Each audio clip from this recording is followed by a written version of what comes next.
please help me welcome to the Amplify stage, Amanda Schneider.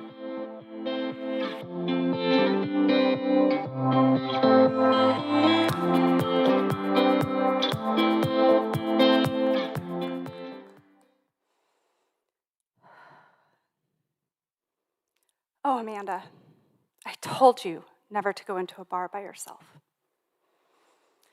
I can still feel the sting of my mom's words and the shame as she ran from the room sobbing, slamming the door behind her.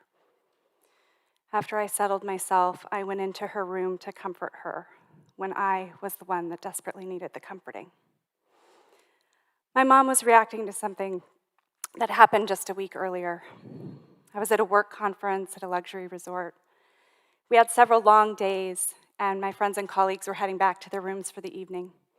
While waiting for a friend, I accepted an invitation from this guy who asked me to take his turn at the shuffleboard table.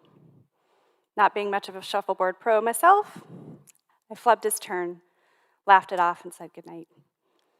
I still had half a glass of wine, so I stepped into the resort bar and grabbed an empty bar stool for a few moments of alone time before returning to my shared room. But that was the last thing I remember. I will never know what occurred during the 6 hours I disappeared from the world. But I woke from those 6 hours in a hazy, nauseous stupor, actively being raped. As I started to stir, he moved off me and retreated to the top of the bed, just warily watching me. Seeing my clothes in a pile on the floor, not knowing what else to do, I got up, put them on, and left. My brain could not compute what had happened. Despite the little I drank and the morning hour, I felt intoxicated and completely detached from my body. I had no idea where I was, but somehow figured out how to make it back to my room, where I was immediately bombarded with questions from my friends. What was I going to tell them? What was I going to tell my husband? I had no idea what happened to myself. So I skirted the questions and said nothing. I kept trying to put the pieces together, but I was so foggy and confused and had so few pieces to work with that I was left with only blaming myself. All I could figure is I had a one-night stand, which was nothing I thought I would ever do. I didn't know at the time, though, that I had fallen prey to a date rape drug. Of course, this was something that I hadn't even considered because I was 40 years old, and I thought those were reserved for 20-year-olds out partying at clubs. Feelings of shame started creeping in, and by the time I got home from the conference that evening, I was drowning in them. Why did I have that last glass of wine? Did I drink too much? Why did I say yes to that guy who asked me to take his turn at the table? Why did I walk into that bar by myself? Now, you may be thinking these seem like odd questions for a recent victim to ask of herself. But if you were honest, when I was sharing my story, how many of you were asking those very same questions? Seems like it's a knee-jerk reaction to blame the victim. Even the victim blames herself. Heck, even my mom blamed me.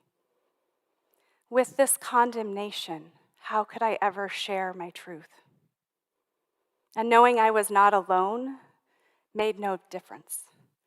Statistically, 1 in 3 women in this room have experienced some sort of sexual assault, and those are just the reported cases.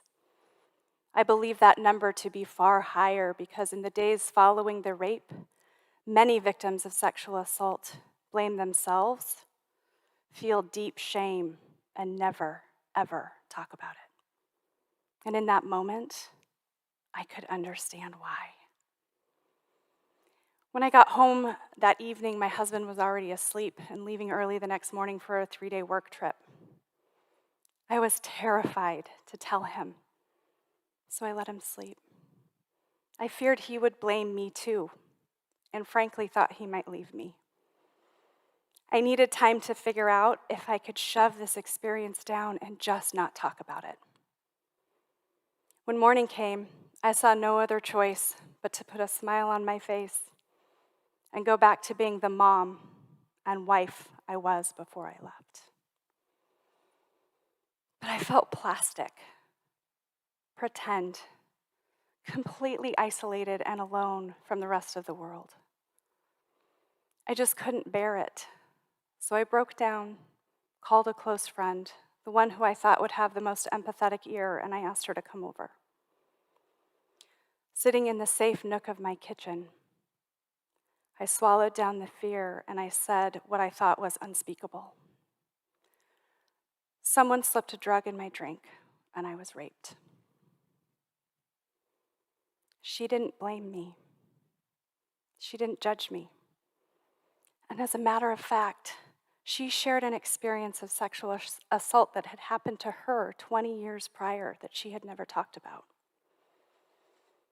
Our eyes met, and I felt seen and held in those awful and painful emotions. In that moment of raw connection, I felt a softening in my stomach and a knowing, I will be okay. Because in that moment, I was not alone. In that moment, she was no longer alone. By sharing out loud with someone who had an empathetic ear, I was able to break free from one of those shackles of shame that had secured its tight grip in my body. I took back a tiny bit of my power. I discovered to break free from shame, I could choose to be vulnerable and talk about my experience. And talking about my experience with my husband was one of the hardest and scariest things I've ever had to do. The night he returned from his business trip, we were laying in bed getting ready to turn out the lights.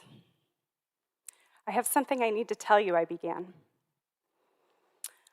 I watched the color drain from his face, knowing he felt there was something dangerous in this conversation. And then I froze. I could not bring my voice to the words, and the seconds between us felt like an eternity. Eventually, I choked it out. Someone put a drug in my glass of wine, and I was raped. And there it hung, while I watched his face and his expression turn from fear to blame, to anger, to disbelief, to violation and disappointment. And while I was prepared in advance to handle his anger, I was not prepared to handle his ultimate sadness, grief, and open arms of comfort. The relief was overwhelming and so completely scary. Yet on the other side of this conversation, I felt the support and freedom I desperately needed to move forward. Breaking free from that early paralyzing shame allowed me to find strength. I went in for a rape kit, advocated for myself over and over again until I found a jurisdiction that would open an investigation. While DNA results came back, the perpetrator was identified and contacted. The DA never took on the case. But I still found the closure I needed. I took my case as far as I could, and there was healing and power in that.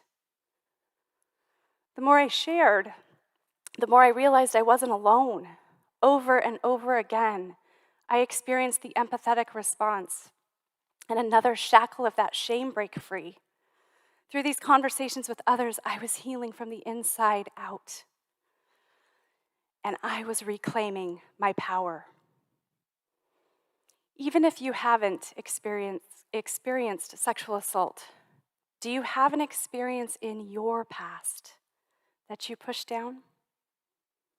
Maybe you've been ashamed of, hidden from others? Perhaps you haven't talked about it because you do feel shame. or fear you will be judged. But how does it feel holding in that secret? If it's anything like my experience, it's probably unbearable. I know it is scary to share these shameful experiences, but I encourage you to do it. I love Brené Brown.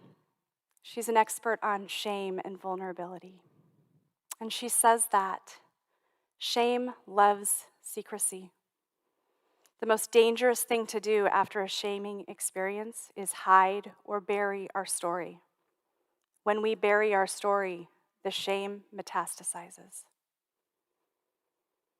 What would our world look like if we more often laid down the protective shields that we hold and allowed the world to see all of us, not just the pretty parts? Would you feel more real and feel confident in exactly who you are? Stop giving shame the power. Start sharing your experiences that are holding you back from fully showing up. I've since chosen to wear my truth on my wrist. This tattoo was created for Lady Gaga with the intention to show solidarity and unity among sexual assault survivors. It's a reminder for me that while this experience is a part of me and always will be, it does not define me. I stand powerfully united with other sexual assault survivors because I've learned to reclaim my power from shame. What power do you need to reclaim your life? Find that empathetic ear and share your truth. All of it, even the ugly stuff. Life is too short, and this world deserves to have all of you showing up. Thank you.